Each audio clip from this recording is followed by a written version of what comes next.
ड्राग्सनि मोनसेल' होबथानो हानाय मुलियानो जादों गेलेनाय। अशक गयारी अल इन्डिया फेडारेशन टिसक बल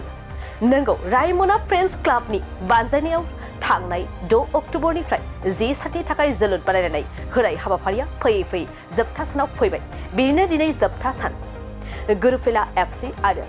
जमदुवार एफसिनि गेजेरजों बादायलायनाया सोलिगासिनो दं। बे हाबाफारियाव अल इन्डिया फेडारेशन टिसक बलनि रांगिरि अशक गयारीया गाहाय आलासि महरै बाहागो लानानै गेलेनाय बिथिङाव लाइमोनफोरनि बागै थुलुंगाखां रावफोरजों बोसोन होलाङो। लोगोसे बेफोर माखासे बेसेन गोसा बिबुंथिफ्रा मा जोंनि खौरांनि गेजेरजों मिन्थिनानै लानि।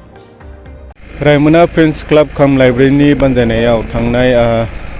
6 अक्ट'बरनिफ्राय लानानै दिनै 15 अक्ट'बरसिम जे बे फार्स्ट इन्टार फुटबल टुर्नामेन्ट जे इन्टार क्लाब फुटबल बादायलायनाय हाबाफारि बे हाबाफारिनि दिनै जोबथा सान अदेबानि फाइनाल मेचआ दिनै सोलिगासिनो दङ। जमदुवार एफसि भार्सेस सानजारां एफसि। दा बे जोलुर बादायलायनायनि गेजेरजों जोङो जोंनि बे ओनसोलनि बा सारा बिटिआरनि लाइमोनफोरखौ जोङो मोनसे थुलुंगा होनो थाखाय बे बादायलायनाय हाबाफारिखौ जोङो लादों। जाय बिथांमोनानिखि गेलेमु बिथिङाव इन्टारेस्ट दङ जोंनि लाइमोन गेलेगिरि बिथांमोनखौ जोङो थुलुंगा होनो थाखाय गिबि खेबनि थाखाय जोंनि रायमना फ्रेन्ड्स क्लाब काम लाइब्रेरि बिथांमोना बे टुर्नामेन्टखौ खुंदों। जोबोद बाख्नायथावना। स' जोङो मिजिं थिदों बे साक्सेसफुली बेयो जानानै थांबाय आरो बेवहाय गोबां जोंनि गेलेगिरि बिथांमोना गाव गावनि टेलेन्टखौ बिथांमोना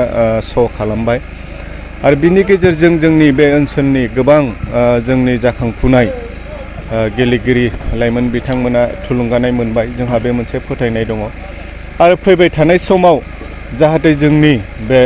लाइमोन गेलेगिरि बिथांमोना साबनिफ्राय साबसिन गावसिनि टेलेन्टखौ लानानै आवगायलांनो हायो जोङो बेखौ मिजिंथियो आरो जोङो बाख्नायनांगोन जोंनि अर्गानाइजार बिथांमोनखौबो बिथांमोना जे इनिशिएटिभखौ लाबाय बिथांमोननि नाजानायनि गेजेरजोंनो जोंहा फोथायनाय दङ बे मोनसे प्लेटफर्म जानानै थासिगोन जे प्लेटफर्मनि गेजेरजों जोंनि लाइमोनफ्रा जाय बिथांमोनानिखि स्पर्ट्सनि बागै बा स्पर्ट्सनि थिङै बिथांमोना इन्टारेस्ट दङ बिथांमोना बे प्लेटफर्मखौ लानानैनो जिबनाव आवगायलांनो हागोन होननानै। नंगौ दासिमबो जोंनि बे ओनसोल बा सारा बिटिआरावनो माखासे लाइमोनफ्रा गाव गावनि बेसेन गोसा जिउखौहाय बेबायदि ड्राग्स बा बेबायदि निसाजुक्त माखासे जिनिसफोरखौ बाहायनायनि गेजेरजों गाव गावनि जे प्रेसियास लाइफ बेखौ नस्थ' खालामगासिनो दङ। दा बिथांमोनखौ जोङो खावलायनो हास्थायो जाहाथे बिथांमोना गाव गावनि टेलेन्टखौ लानानै आवगायबोयो। गाव गावनि जि टेलेन्ट दङ सोरबाबा जुदि गेलेनायाव मोजांबा गेलेनाय फारसे बिथांमोना गोसो होनांगौ, सोरबा फरायनायाव मोजांबा फरायनायाव गोसो होनांगौ, सोरबा बेबायदिनो कालचाराव मोजांबा कालचार दिगै बिथांमोना पार्टिसिपेट खालामनांगौ बा सोरबा राजनितिकआव जुदि आवगायलांनो गोसोबा राजनितिकआवबो बिथांमोना बाहागो लानो हायो। दा जायानोखि जेराव इन्टारेस्ट दङ जे टेलेन्ट दङ बै टेलेन्टखौ आइडेन्टिफाइ खालामनानै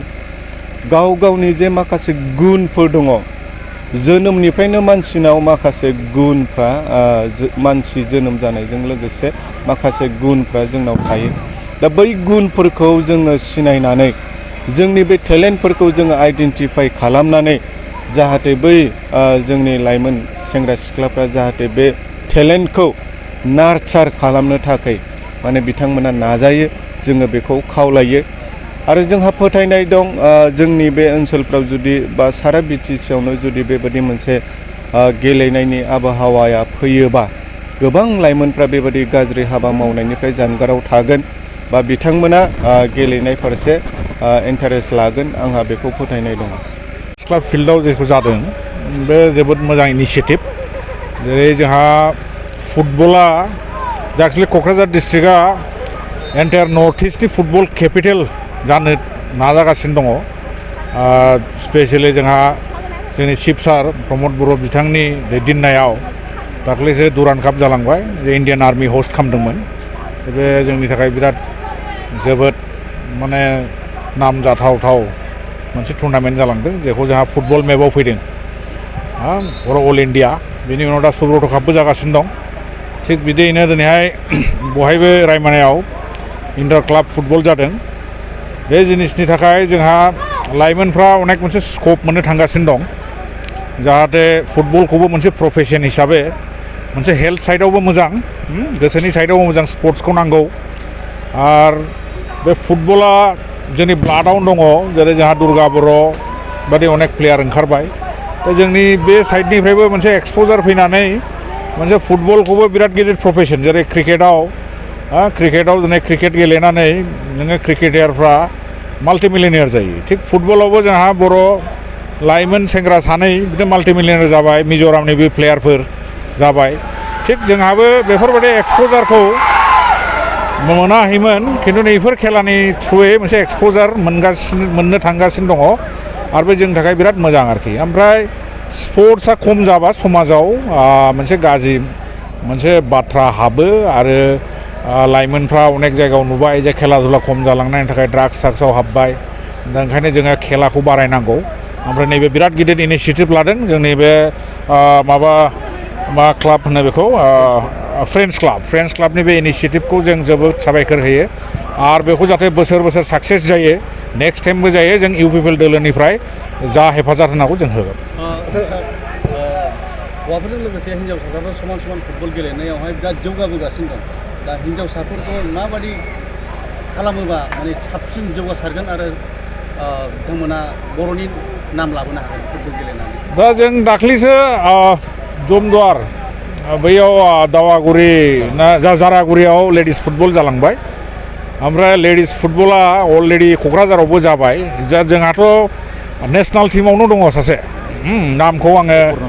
अपुर्णा नार्जारी बे एशियान गेम्सआवबो थांदों दा जोंहा माने लाइमोन बुंनो थाङोबा नट अनलि जेन्टस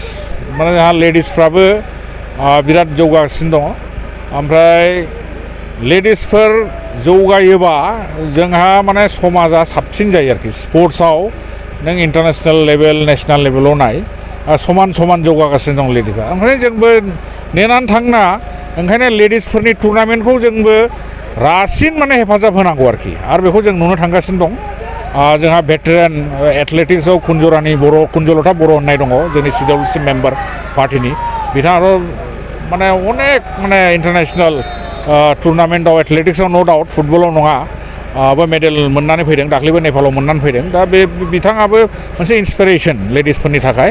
ओंखायनो आं सानो जे जोंहा आइजो आफादा सानसे समाव माने गोख्रैयैनो माने जेन्ट्सफोरजों माने समान समान स्पर्ट्सआव आवगायगोन आरो बिथांमोनाबो आवगायनानै फैयोबा जोंहा समाजा साबसिन जौगागोन जिहेतु जों बे दुर्भाग्यजनक जोंहा जेसेबां इनफ्रास्ट्राक्चार नांगौ स्टेडियाम बेखौ जोङो एलटमेन्ट लानो हायाखै जोंहा सरकारा होनो हाया बेखौ आङो मानियो जोंथ' रिसेन्टलि मोनसे दा एलटमेन्ट जादों दावागुरियाव मोनसे स्टेडियाम फैगासिनो दं खिन्थु जों सानो मिनि स्टेडियाम जों रायमनायावबो नांगौ खासियाबारियावबो नांगौ आरो गसाइगावआवबो नांगौ जेरै नों गसाइगाव सहराबो एफा पुराना सहर बिराद गिदिर सहर जों लाबोनो हायाखै जों माने अनेकबार खारबाय जों ओंखायनो नाजागोन जोंहाबो सरकारखौ मा बुंनो खिन्थु सरकारा जोंहा काउन्सिलाव जोंहा माने बेबादि स्टेडियाम लुनो जोंहा बाजेट थाया जिहेतु मोनसे डिस्ट्रिक्ट काउन्सिलसो खिन्थु जोंहा अनारेबल चिफ सारा अनेक नाजागासिनो दं जेरै दावागुरियाव लाबोबाय आरो बिथाङा बुंदों जोंनि नैबे गसाइगाव साब डिभिजनाव मोनब्रै स्टेडियाम होबावगोन होननानै दा गसाइगावआवबो नेहरू फिल्डआव जासिगोन थिग बे रोखोमनि दा तामुलपुर